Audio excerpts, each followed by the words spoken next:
Engines howl. A single F6, F5, Newton's Hellcat claws off the deck of USS Enterprise, CV-6, after sunset, its right wing hiding a secret blister. The AN divided by APS-6 radar. One pilot, one scope, a black ocean. He rides the vector from the ship's Combat Information Center, watches a tiny echo appear at 5 miles, and whispers, "I've got you." It feels like cheating. For the enemy, night once meant safety. For Americans, night just became hunting hours. Here is the shock. In barely 2 years, Hellcat pilots claimed roughly 5,156 aerial victories, with an almost unbelievable 19-to-1 kill ratio, delivering the bulk of the U.S. Navy's air-to-air wins in the Pacific. Those numbers are not legend, they are ledger. And behind the math sits a simple idea turned into a system.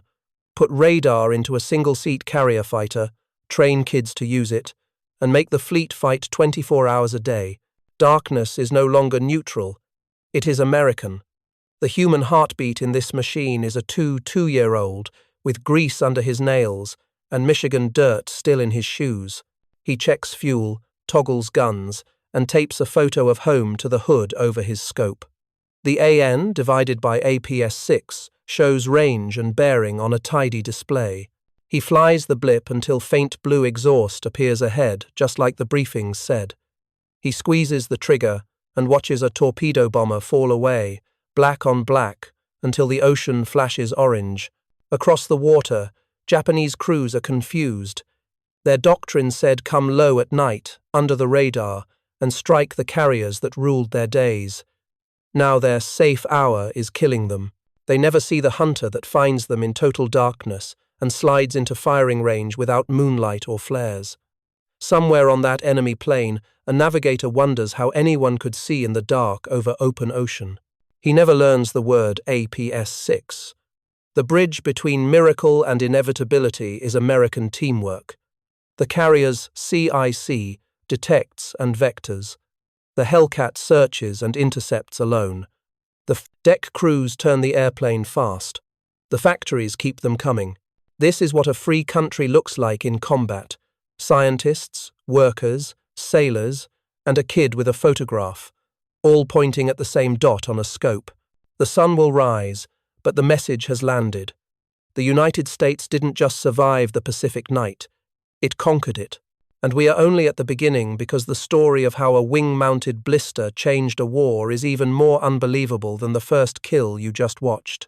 In the months to come, more than 12,000 Hellcats roll off Long Island lines, and thousands of APS-6 sets reach the fleet radar not as a boutique trick, but as standard issue for single-seat fighters at sea. That is the impossible made ordinary. That is how a democracy turns midnight into a weapon. A machinist lowers a compact radar head into a Hellcat's wing and taps the panel closed with the heel of his hand. No bristling masts, no forest of dipoles, just a clean blister built around a microwave leap called the cavity magnetron, the device that shrank radar from room-size cabinets to something a fighter could carry.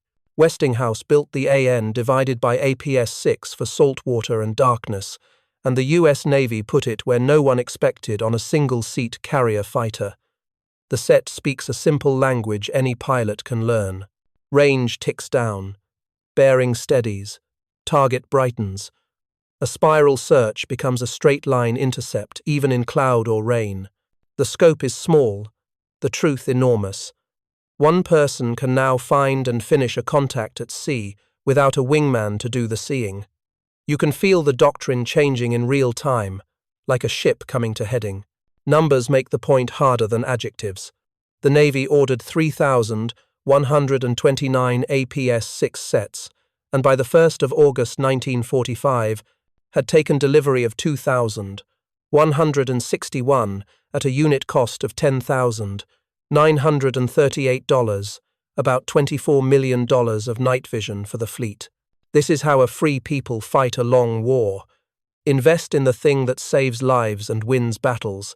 Then, mass produce it until the enemy runs out of options. The set even evolved the 6 amperes variant swapped in a Philco head because America improves while it fights.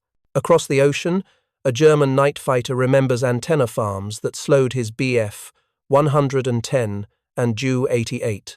He watched Allied fighters with clean noses and compact gear snatch targets out of bomber streams, like currants out of a cake. Imagine hearing that line in a briefing hut on a US carrier. You would grin, then walk to the line shack knowing your little blister is worth a squadron. The human piece is a test hop off Quonset Point. A Navy lieutenant takes an F-6 F-3 Newtons into coastal cloud. He flies instruments, sets the radar to search, and sees a faint pip at 6 miles. He eases the throttle, rides the bearing, and breaks into clear air with an SBD dead ahead, lit by a gap in the overcast. He could have closed and fired. Instead, he rocks his wings, radios, tally, and writes in his card file, "Works as advertised." The enemy will call it wizardry. We'll call it engineering on deadline. The next chapter shows how that engineering met courage on a November night when Butch O'Hare bet his life that radar-led fighters could kill in the dark, and proved it so the rest of the Navy could standardize victory. And here is the American kicker. The blister was just the visible tip of a system. On deck, the Combat Information Center fused ship radar, radio discipline, and fighter direction. In the air, the AN divided by APS-6 turned procedures into outcomes. Factory to flight deck to cockpit, the chain was tight, repeatable, fixable. That's how you turn physics into policy. The first trap is darkness itself. The 26th of November, 1943. Task Group 50.2 is under nightly attack by G4M Betty torpedo bombers, slipping in low from the Marianas.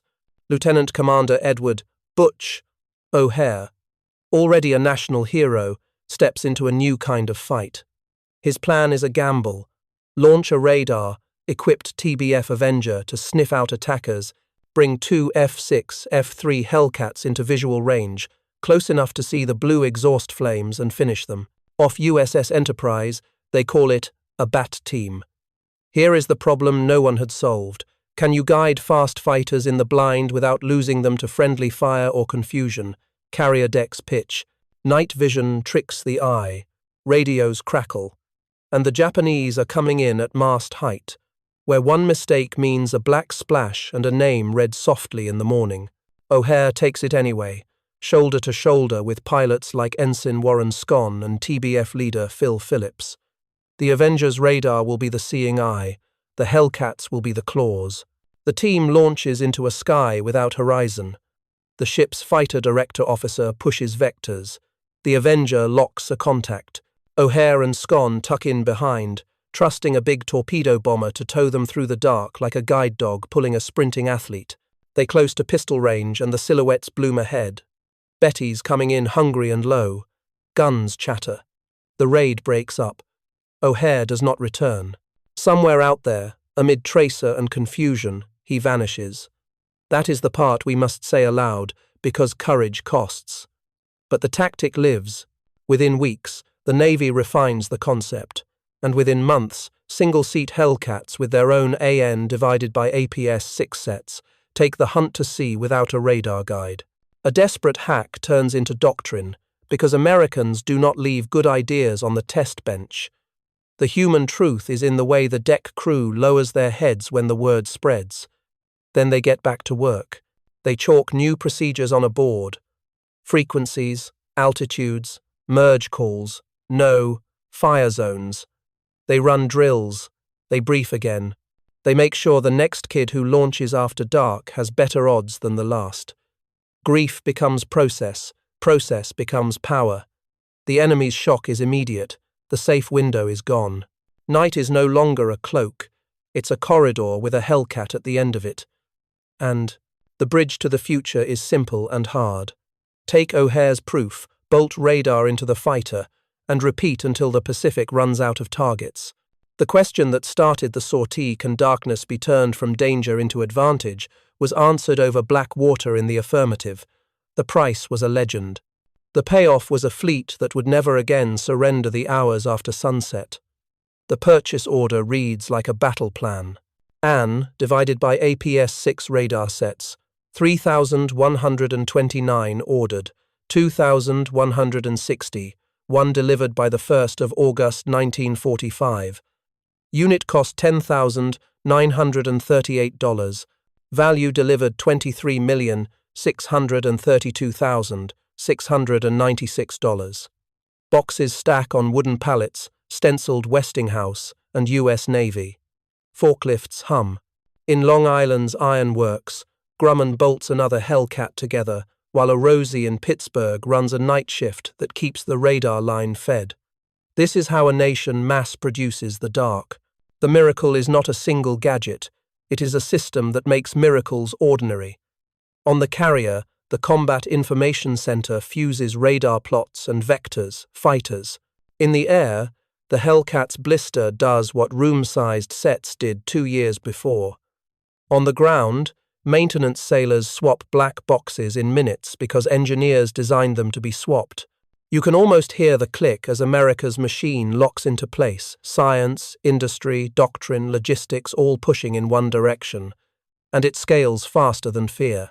By war's end, more than 12,000 Hellcats have rolled into the fight, rugged airframes that forgive rookie landings and accept new tricks like radar without losing a step. Night fighter variants, the F-6 F-3 Newtons and F-6 F-5 Newtons, carry the set and keep the 50 caliber Brownings, or add 20mm cannon when needed. The parts fit, the books match. The kid on the flight deck can follow the card and make the jet know, the prop fighter ready. A worker named Maria pulls a lever and slaps a paper label. APS-6, final test complete. She writes in grease pencil on the crate. Night eyes. She has 2 brothers in the Pacific and a husband on a destroyer. When she sees the newsreel of Hellcats landing in the dark, she points to the blister and says, "That's mine." In this war, ownership of victory is national. Across the water, the enemy still treats night as a tactic. For America, night has become a schedule. You fly when you choose because your tools make timing irrelevant. Japanese crews who once planned dusk torpedo runs now meet fighters after midnight. The window is gone. A nation's ability to manufacture time has closed it. This system performs under fire. From the Marianas to the Philippines, night fighter detachments stop after-hours raids and keep the fast carriers in constant motion. The fleet will not sleep, and the enemy will not rest. Now watch the scoreboard fill as procedure becomes punishment and the Pacific turns into a clock America owns.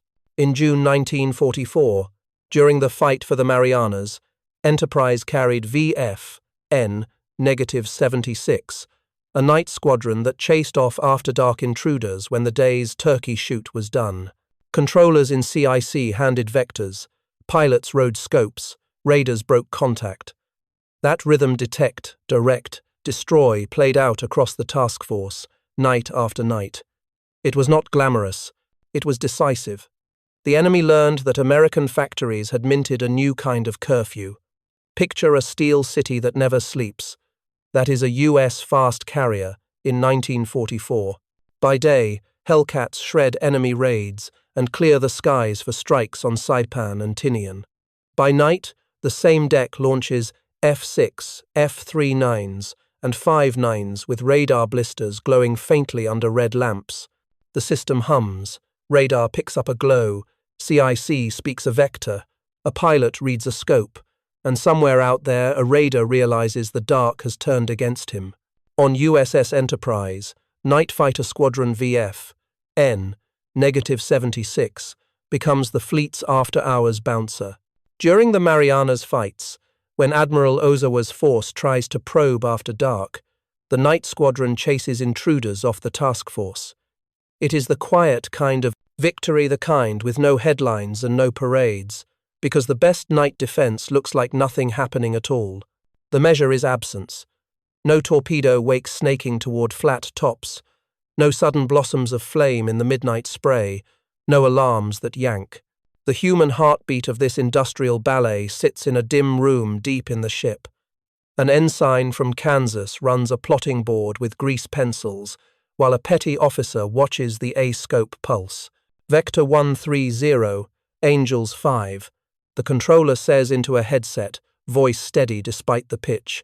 Up above, a 1-year-old in a Hellcat copies, advances the throttle, and sets the APS-6 to sweep. He has practiced this choreography until it lives in his fingers. He gets a contact at 6 miles. He rides the bearing, checks range, and lets the blip swell until it is close enough to see. There, blue exhausts, low and fast. He stays disciplined. He calls tally, checks the deck's no-fire cone, and shoots a short burst. The raider turns, then disappears as if swallowed by the sea. The pilot never sees the faces. He does see the ocean remain calm around his ship, and that is all the thanks he needs. The enemy's shock grows every night. Doctrine that once promised safety now delivers losses without explanation.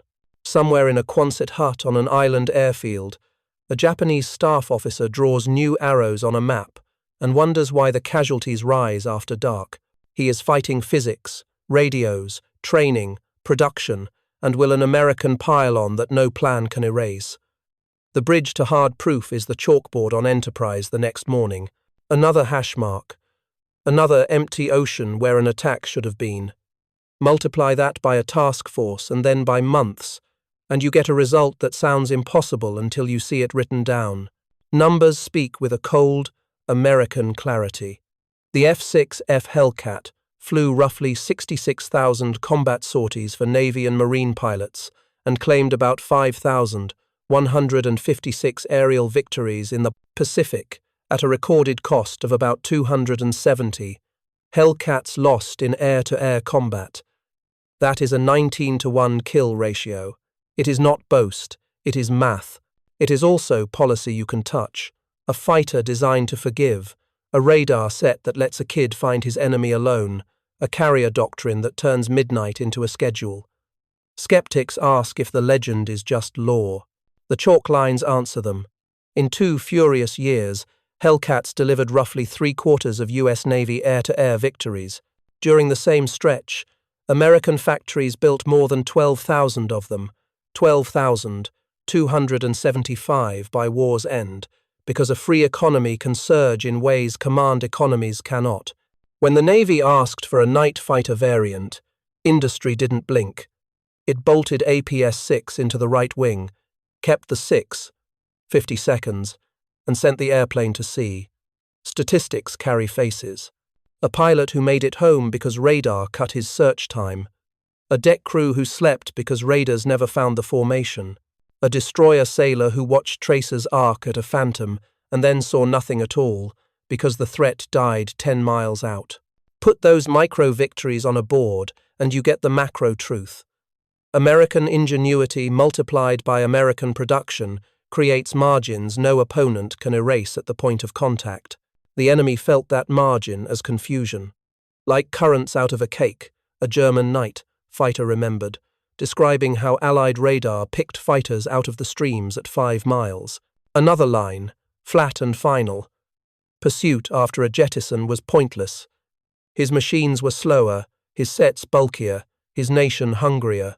The Pacific opponent faced the same physics and the same problem, a country that could see in the dark and arrive on time with mass. The human piece of this arithmetic is small and golden. A letter home that says, "We can do this all night." A grease-penciled intercept card with the ranges annotated in a young hand. A maintenance log that shows a black box swapped in 6 minutes and a fighter turned in, 40. None of those lines look like heroism. All of them are. Here is the bridge to the next leap.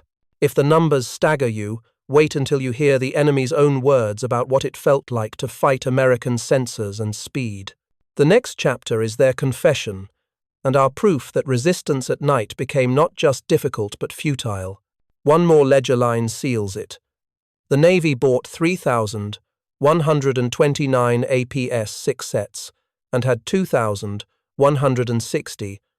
1 inches hand by the 1st of August 1945, spending over $23,001,940 so single-seat fighters could hunt unaided at sea. That is not a boutique experiment. That is mass sight. It explains why the scoreboard looks the way it does. and why enemy planning maps grew emptier every month. Like currants out of a cake. That is how a German night fighter remembered Allied radar pulling him from a bomber stream at 5 miles, and the phrase lands like a hammer because it is the enemy speaking. He wrote about the forest of aerials bolted to his Bel 110, the drag that stole speed, the way pursuit became pointless once the bombers jettisoned because even the fastest interceptors could not catch them. He marveled that Allied crews bombed through ground mist, as if weather had picked a side. Read those lines in a ready room on a US carrier, and you understand why our pilots smiled before they strapped in. Now, map that confession onto the Pacific. Japanese torpedo bombers still believed night was a friend, but a Hellcat with an AN divided by APS-6 did not ask the moon for help. The scope said range and bearing. The pilot flew the dot. A kid from Kansas could ride a bearing line through black air and arrive with his guns already hot because the system's CIC vectors, disciplined radio, rugged airframe, dependable radar made precision ordinary. You can feel the shift from fear to procedure in the way the squadron's intercept cards fattened with notes and timings and altitudes. Quotes carry weight because they carry risk. The German remembered clean Allied noses where his own aircraft bristled with antennas. He admitted the thing that wins wars. Our technology was compact. Our doctrine was practiced. Our logistics were abundant. Another captured airman, staring at American cigarettes and full shops in neutral Switzerland, recognized the deeper machine feeding the front. It is not bragging to say abundance is a weapon. It is honesty. The shock on the other side was immediate and human. A Japanese navigator stared into black ocean and felt watched. "Who sees us?" he asked his pilot. Never knowing the answer, sat in a wing blister the size of a loaf of bread. A controller on Enterprise pushed a calm vector and signed the end of that raid without ever seeing the enemy's face. Night used to hide weakness. Now it revealed American rhythm. Here comes the holy shit proof. In just over 2 years, more than 12,000 Hellcats took the fight forward, while the Navy bought 3,129 APS-6 sets and received 2,161 by the 1st of August 1945. That is not boutique equipment. That is mass sight. Stack that against the enemy's own words, draggy aerials, currents out of a cake, pointless pursuit, and the picture sharpens. America did not merely match the night game, it broke it. The deck crew pulls the chocks and slaps the fuselage twice. A black-nosed F6 F5 Newtons rolls, lifts, and vanishes into the warm night over the Marianas. Inside the cockpit, red lamps glow faintly. The pilot's left thumb rides the throttle. His right hand keeps the spiral search smooth. The AN divided by APS-6 paints a faint pip at 6 miles. Bearing steady. Range coming down. He breathes once and answers the CIC vector with a clipped Roger. This is the new math of war. One person, one radar, one outcome. Before the blister, a night intercept meant luck, flares, moon angles, and a wingman willing to hunt while you flew formation. Now a 21-year-old can do it all. Range shows 4.5 miles, then 3, then 2. He noses up a hair to keep the closure clean. He steals a quick glance outside. Nothing. Back to the scope. At a mile, the pip fattens. He eases forward, lets muscle memory flow into the sight, and finally looks again. There, the thin blue streaks of exhaust, low and fast, cutting toward the fleet like knives through ink. He does not rush.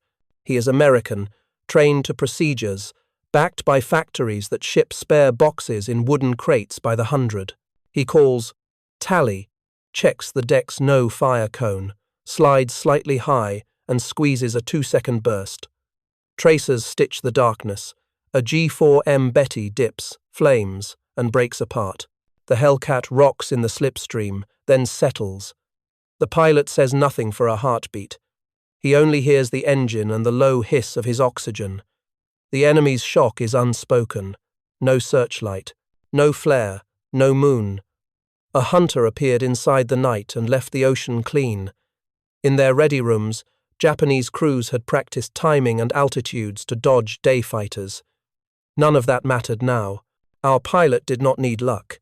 He needed a number and a heading. He got both. If you want the holy shit line, put it here.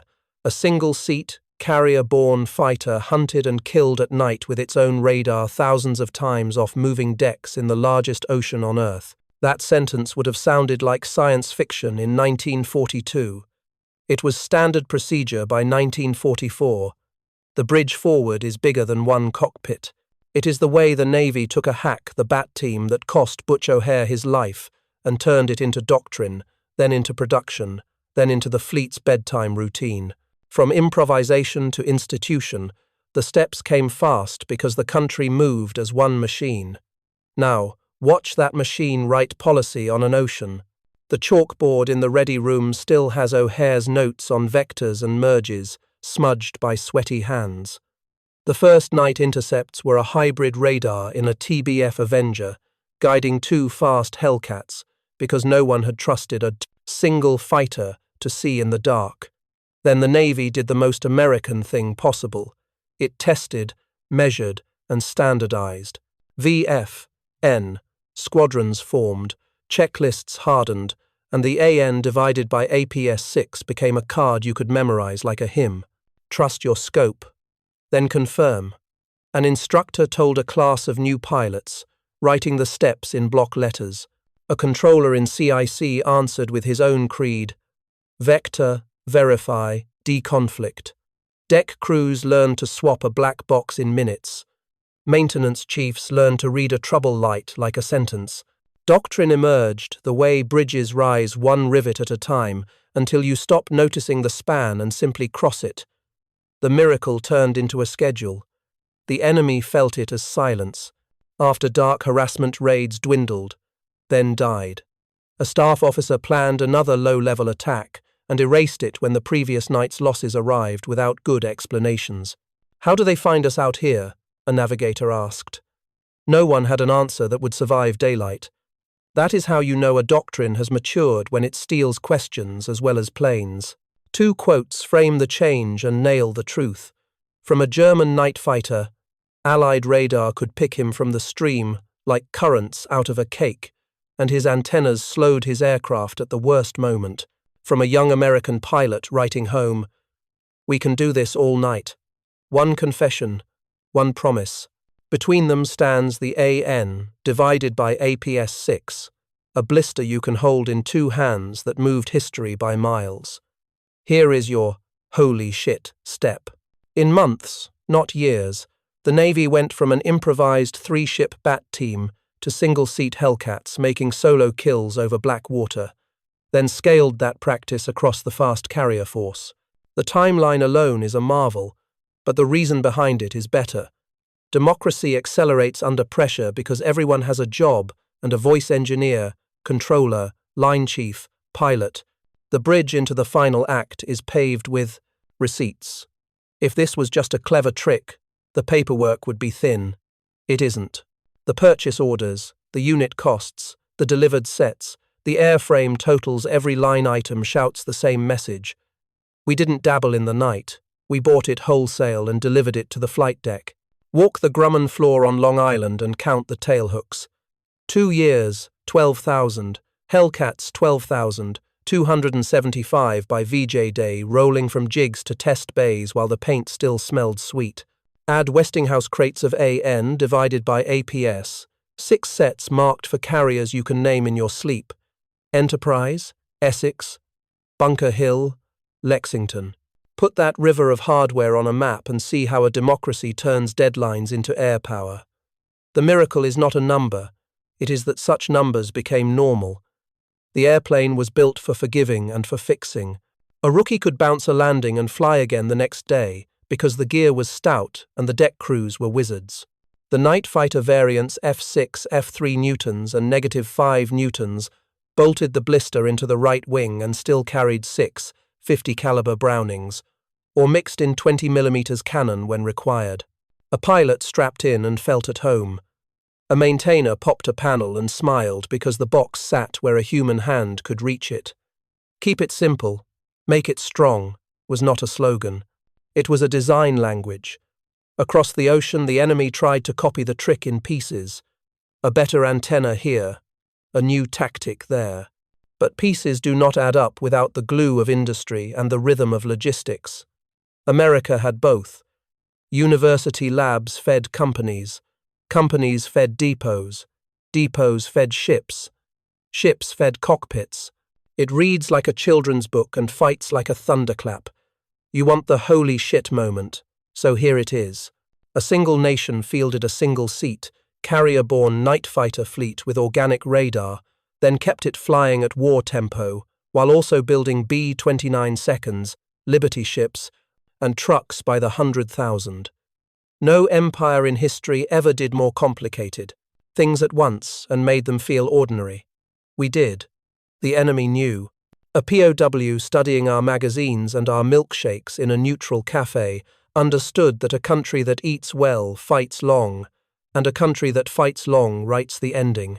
Meanwhile, a CIC controller on Enterprise vectored another night intercept like a dentist appointment. Precise, routine, done on time. That is power you can schedule. The bridge to money and math is the ledger. Procurement is not romantic, but it is destiny on paper. When you see 3,129 sets ordered, 2,161 delivered by the 1st of August 1945, and a unit cost of $10,938, you are not reading accounting. You are reading the shape of victory. Open the folder, stamped Navy Department, and feel the war in your fingertips. AN divided by APS-6. 3,129 ordered, 2,160, one delivered by the 1st of August 1945. Unit cost, $10,938. Total delivered value, $23.632, $696. Each figure is a photograph, waiting to be taken, a Westinghouse inspector stamping a tag, a forklift sliding a crate toward a pier, a sailor signing for a box that will become a kill at midnight. When skeptics say legend, show them the invoice. This is what industrial democracy looks like in combat. You can draw a line from a magnetron lab to a Long Island jig, to the red-lit cockpit of a Hellcat warming on an Essex-class deck. The paperwork hums with the same energy as the engine, because both exist to turn minutes into outcomes. The logistics crews learn to treat radar like ammunition. If a box failed, swap it. If a cable frayed, replace it. No drama, just competence in steel and Bakelite. A Brooklyn machinist named Sal works the night shift at a plant that feeds the APS-6 line. He drinks coffee that tastes like pennies and tells his daughter in the morning, "Every box we finish sends a pilot home." The words are plain, the truth is enormous. Multiply Sal by 10,000, and you get the chorus behind every intercept. The kid in the cockpit hears it as a steady tone in his headset. The enemy felt the receipts as pressure. You fight one radar tonight, another tomorrow, and a third next week, and you realize there is no top of the hill to seize. The hill keeps arriving by convoy. A German airman interned in Switzerland stared at American Virginia cigarettes and full shop windows and understood the deeper math. If the other side can spare luxury, imagine what it can spend on necessity. Here is the holy shit turn. Those millions of 1,940 seconds dollars bought not just boxes but time search, time shrunk to minutes, intercepts made at will, raids killed on approach. Money became minutes, minutes became lives, lives became victory. That conversion is the American genius at scale. Now close the folder and open the scoreboard. The last chapter pulls the numbers together and sets them beside the enemy's own words. It will show the simplest truth of the Pacific night. We did not borrow darkness. We owned it. And in the owning, we wrote a final ledger that looks almost unreal until you remember every line had a name behind it. Sal, the controller, the deck crew, the kid with the photograph taped over his scope, each one part of a balance sheet you can hear in the steady hum of a Hellcat at 8,000 feet. Put it on one slide and let the silence carry it. 2 wartime years. About 5,000 156 enemy aircraft claimed destroyed by Hellcats, a kill ratio near 19-1. Roughly three-quarters of all U.S. Navy air-to-air victories delivered by one type built in a flood 12,275 airframes by VJ Day.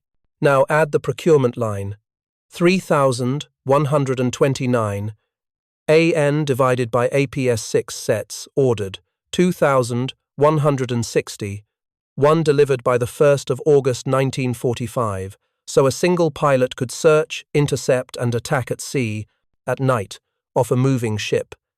If that combination does not take your breath, read it again more slowly. None of this was accident.